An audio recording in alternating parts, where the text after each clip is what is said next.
Let's read the lyrics. So, your ex is beautiful. Yeah, she's one of a kind. Maybe the best thing that happened to me. Maybe my mother was right. So loud the light and sound is glue, silently gluing you to me and me to you, swaying close in the olive grove. That's when I knew it was Croatia.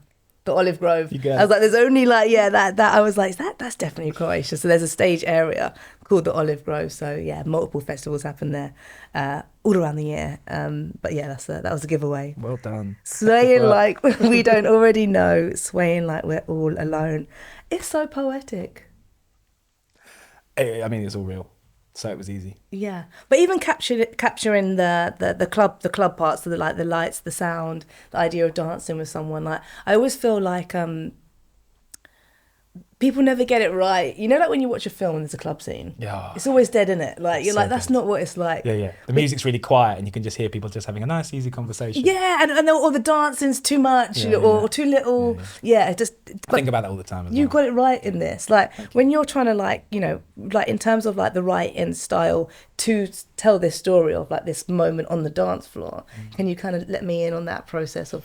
Totally, yeah. I mean, I really appreciate that, by the way, like for you to kind of listen to it in that respect. I don't know anyone else has done that, so thank you. But we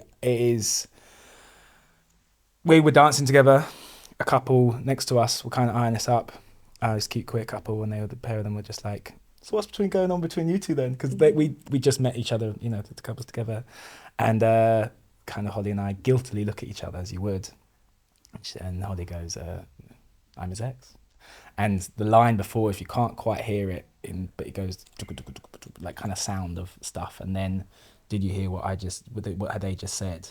And I respond, and she responds, what? And then the song starts. Right. So it's kind of setting that cue and setting the kind of frame for the scene. But the whole thing was just like you said, there is this kind of, when you say films get it wrong, it's because when you regardless of how you get there, that level of transcendence when you're on a dance floor, it's what gets you into raving. It's what makes you a raver, and it's that feeling where when you're there and you're just like, oh, this is so special. So to have that on your ones is one thing, but to have that conjoined with someone in this weird emotional thing you're kind of guilty about but desperate about as well, dancing with you.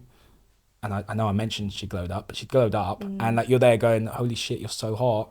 And It's a hot moment. Yeah, this is a hot moment. So you don't want, because it feels delicate. It feels like it could break at any moment, and it was kind of there and then where it was like, yeah, this is such a deciding feeling, and I know you feel it too, sort of thing. Yeah, I guess it's like a profound moment. So then, like in terms of like, when was that moment like that you're like, I need to write about this. I need to take this snapshot of what happened on over this period, this beach festival holiday, and turn it into a song.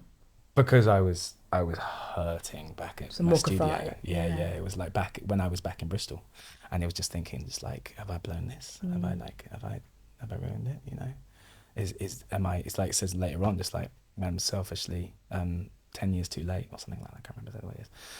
But it's 10 months. 10 months. Thank you. Thank you. We're going to that bit. Sorry. I don't want to get ahead of myself. It's So it was very much just a case of just being like, I need to kind of, this cathartic moment. If I frame this, I mean, there was this kind of level, like there's this slight side story as well, which there's this slight toxicity in how I used the songs to express myself to Holly, even when we weren't seeing each other. So there were these songs that I'd write, and I was incredibly naive in my awareness of the power of these lyrics. I'd finish songs, not this one in particular, but some earlier ones, and I'd send them to Holly without much context, even though we kind of weren't seeing each other. And this was a time when my emotions were very confusing and hard to read, and I was trying my best. I hadn't done anything really bad. I'd just been a bit of an avoidant prick and not very responsible, and that lack of responsibility like worsened massively by me sharing these songs with her, going, oh yeah, I made this, it's kind of about you, and then she'll listen to it and like see this like intense mirror that's like reflecting on these things I've said about her. And it's only when she was like, Larry, stop doing this is so Stop sending me music. so messed up.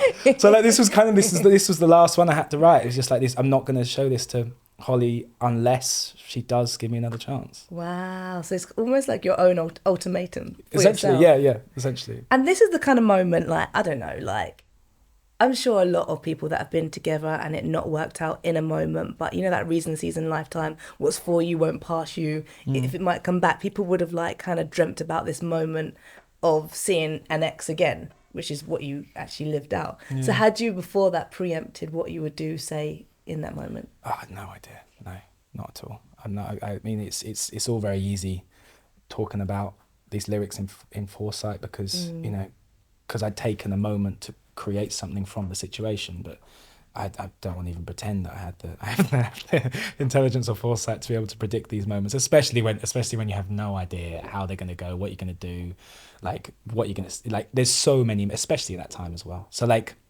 when you know. It's exciting. I find it interesting when artists get asked this sort of stuff, just like, how did you predict it? How, you know, clearly because it makes it feel like the way you wrote about it, you know, you understood the whole thing, like you really got it. But it's only in hindsight, you know. Yeah. It's only in hindsight you're able to get to these things, and then even then you get to curate and pick and how it's to be expressed, the way our memories work. Yeah, and what you may remember might not be. Yeah. You know, maybe if you could have sent it to her, but then it might not have been what she remembered in totally, that moment. Totally. You spoke in previous interviews about, you know, going to therapy, and you spoke about, you know, obviously previously the relationship when you were there, you know, getting to a better place, and you both growing up in the way you look, but also in how you are as well. Do you think therapy changed the way you were able to process what happened and then write about it? There's a certain humility that kind of comes with that self-awareness. For sure. It's hard to say, you know, like, once again, if I look back into pinpoint to a certain time in my life and think about how I would have acted differently if I hadn't been to therapy, you can see a huge disparity. But like, if it comes to when it comes to creative process, like, a lot of it just comes down to just getting better at honing your craft and being better at picking out the right words, you know, like if you're sitting, you know, I honestly believe anyone can do this, and I feel like poetry is a great way into not only just finding music in your a music to your life, if that makes sense, but you can also it's just so good for therapy. It's so good for like writing your thoughts down. I don't get down that well with journaling personally.